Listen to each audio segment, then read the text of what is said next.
Hello, எல்லாம் எப்படி இருக்கீங்க? நல்லா இருக்கீங்களா? இன்னைக்கு ஒரு சூப்பரான ஈவினிங் ஸ்நாக்ஸ் தான் பார்க்க போறோம். வெங்காய போண்டா போடலாம் வாங்க.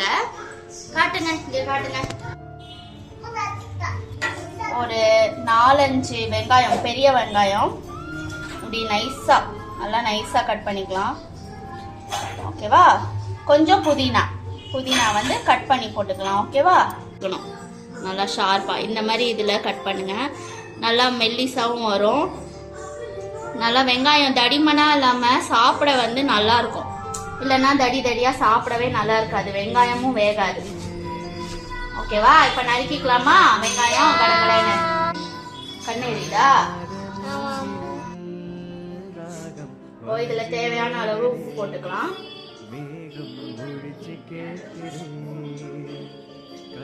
உப்பு சக்கரை முடி இருக்கா?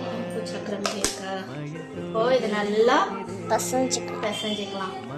இப்பவே தண்ணி விட ஆரம்பிக்கும்.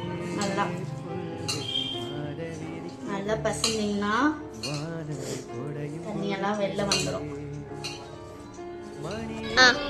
இப்போ புதினா வந்து ஆட் பண்ணிக்கலாம். போட்டு நல்லா பிசைஞ்சிக்கலாம். அந்த வெங்காயம் கீழெல்லாம் அந்த கொத்தமல்லி கீழே அது ஒழிஞ்சிக்கிட்டு தானா கலர் மாறுறது தெரியும். நெக்ஸ்ட் நம்மளுக்கு தேவையான அளவுக்கு மிளகாய் சேர்த்துக்கலாம். நான் ஒரே ஒரு பச்சை மிளகாய் போடுறேன். ஆட் பண்ணி பச்சை மிளகாய் ஆட் பண்ணிக்கலாம். இப்போ கொஞ்சோண்டு சோள மாவு இதில் ஆட் பண்ணிக்கலாம். ஒரு பைண்டிங் டெக்ஸ்சர் வரும். இங்கே காட்டு. கொஞ்சோண்டு சோள மாவு,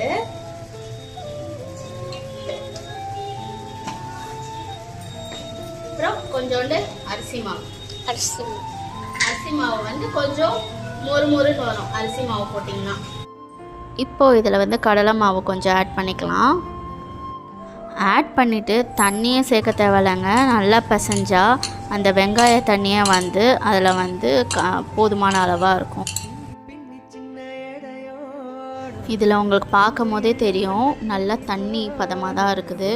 நிறையா தண்ணி ஊற்றிட வேணாம், வேணும்னா தெளிச்சிக்கலாம் தண்ணி. இப்போ இதில் வந்து குழம்பு மிளகாத்தூள் நான் கொஞ்சம் ஆட் பண்ணிக்கிறேன் ஃப்ளேவருக்காக. நம்மளோட விருப்பம் தான். இதில் வந்து துருவின கேரட் இல்லைன்னா கோஸ் சேர்த்துக்கலாம். சூப்பராக இருக்கும் டேஸ்ட்டு. வெங்காயம் மட்டும் வேணாம், குழந்தைங்க வந்து வெஜிடபிள்ஸும் கலந்து சாப்பிட்ணுன்னு நீங்கள் நினச்சிங்கன்னா பீன்ஸ் நல்லா பொடியாக கட் பண்ணி, அப்புறம் கேரட்டை பொடியாக இல்லைன்னா சீவி, கோஸ் சீவி போட்டுக்கலாம். இப்போ நான் கோஸ் போட போகிறேன். நான் இந்த அளவுக்கு கோஸ் வந்து கட் பண்ணி வச்சுருக்கேன். இப்போ நான் அதில் ஆட் பண்ணிக்க போகிறேன். இதில் வந்து ஆட் பண்ணிக்கிறேன். நல்லா க்ரஷ் பண்ணி போடுங்க. அந்த மாவு சூப்பராக ரெடி ஆகிடுச்சு. போண்டா வந்து மோஸ்ட்லி வந்து பஸ் ஸ்டாப்லலாம் விற்கும். செம்ம டேஸ்ட்டாக இருக்கும். அது இட்லிக்கு தோசைக்கெலாம் வச்சு சாப்பிட்லாம். செம்ம டேஸ்ட்டாக இருக்கும். நல்லா வேகணுங்க. நல்லா வெந்ததுக்கப்புறம் தான் எடுக்கணும், இல்லைன்னா உள்ள மாவாக வரும். போடலாம். நான் குட்டி கடாயில் எடுத்தனால 1-2 தாங்க போட முடியும். நல்லா வேகட்டும், நல்லா டைம் எடுத்து வேகட்டும், இல்லைன்னா உள்ள ரொம்ப மாவாக இருக்கும், சாப்பிட முடியாது.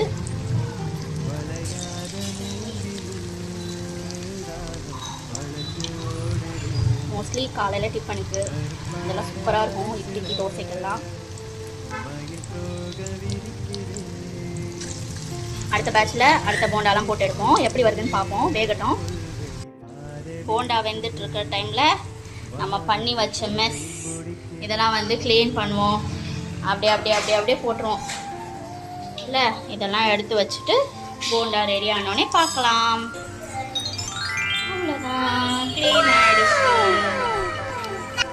அவ்வளோதான், ஃபர்ஸ்ட் பேட்ச் போண்டா ரெடி.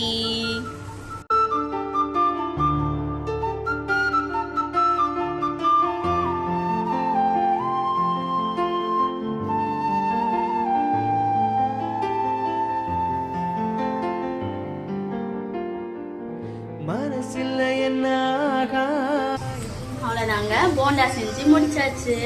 இந்த ரெசிபியை நீங்கள் வீட்டிலலாம் ட்ரை பண்ணி பாருங்கள். ஈவினிங் ஸ்நாக்ஸுக்கு சூப்பராக இருக்கும். ட்ரை பண்ணிவிட்டு கமெண்ட் பண்ணுங்கள். அடுத்த வீடியோவில் உங்களை எல்லாரும் சந்திக்கிறேன். அது வரைக்கும் பாய்.